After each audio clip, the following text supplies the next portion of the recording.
আসসালামু আলাইকুম। আজকের সকাল থেকে অদ্ভুত একটা দিন যাচ্ছে।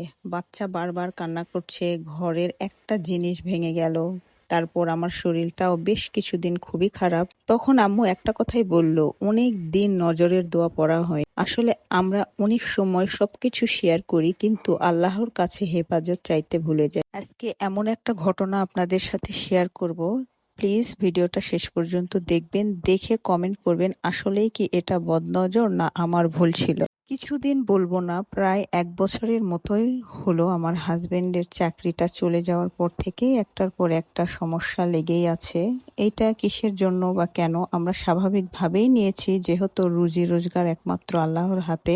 কিন্তু মাঝে মাঝে আমাদের সাথে এমন অদ্ভুত ঘটনা ঘটে যেগুলো আসলেই বিশ্বাস করতে খুব কষ্ট হয়। তো যাই হোক, মনটা খুবই খারাপ। তাই আজকে বিকেলবেলা একটু আমরা বাইরে বের হয়েছি বাচ্চাদের নিয়ে, যেহেতু অনেকদিন বাইরে বের হওয়া হয় না। তাই আজকে মনে করলাম যে একটু যতই মন খারাপ থাকে আর শরীর খারাপ হোক, একটু বাচ্চাদের নিয়েও তো ঘোরা বা বাইরে যাওয়া কিন্তু একটু আমাদের জন্যই কিন্তু ভালো। বিশেষ করে ওরাও কিন্তু মনটা ভালো থাকে। বাবা মার হিসাবে মন যতই খারাপ হোক বা কষ্ট হোক, বাচ্চারা তো আর সেটা বোঝে না, ওরাও তো ছোট মানুষ। হঠাৎ করেই প্ল্যান হয় আমরা যমুনা ফিউচার পার্কে যাব। কিছু টুকটাক কেনাকাটা ছিল, তারপরে কেনাকাটা করে একটু হালকা পাতলা খাওয়া দাওয়া করে আমরা চলে আসবো। তো যেই বলা সেই কাজ, এখানে মাইক্লোতে ডিসকাউন্ট চলছিল সব প্রোডাক্টের উপর না, কিছু কিছু সিলেক্টেড প্রোডাক্টের উপর।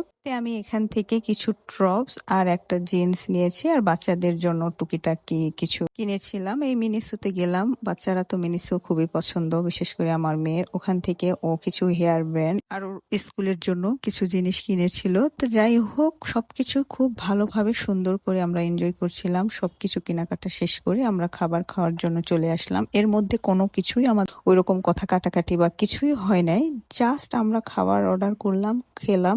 তখনও কিন্তু আমার হাজবেন্ডের সাথে আমার খুবই ভালো কথাবার্তা হয়েছে। কথাবার্তা বলতে আমরা বাসাতেও খুবই হ্যাপিলি আমরা গিয়েছি, কোনো রকমের ঝামেলা বা ঝগড়াঝাটি কথা কাটাকাটি আমাদের মধ্যে হয় নাই। ওইখানে যাওয়ার পরে এত কিছু কিনলাম, খালাম, ঘোরাঘুরি করলাম। ও হ্যাঁ, তার আগে আর একটা কথা নেই, আমার যেহেতু প্রচন্ড মন খারাপ ছিল, কান্না করছিলাম, তো আমার মেয়ে আমার জন্য কেক বানাচ্ছিলাম। তুমি মন খারাপ করো না, থাক প্লিজ, তুমি আমার জন্য একটু হলেও হাসো। তো যাই হোক, বাচ্চা কাচ্চা করার জন্য কিন্তু আমাদের আসলে মাঝে মাঝে অনেক কিছু স্যাক্রিফাইস করতে হয়। সে চকলেট কেক বানাচ্ছিল, সবকিছু সেই মাশাল্লাহ এখন পারে।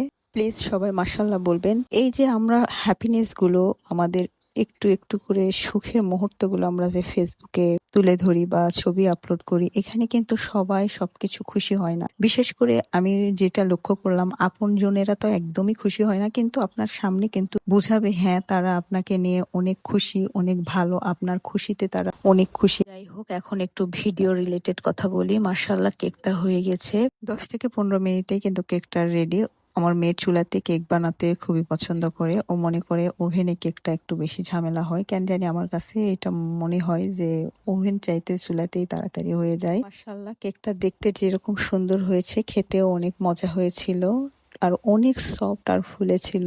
দেখেন, দেখতেই বোঝা যাচ্ছে অনেক সফট হয়েছে। যাই হোক, আজকে যে টপিক নিয়ে কথা বলছিলাম সেই টপিকটা বলি, তারপরে আমরা সবকিছু ঠিকঠাক করে গাড়ির মধ্যে উঠেছি। আমি জাস্ট আমার হাজবেন্ডকে একটা সিম্পল কথা বলেছি, তাতে সে আমার উপর এমন রাগারাগি।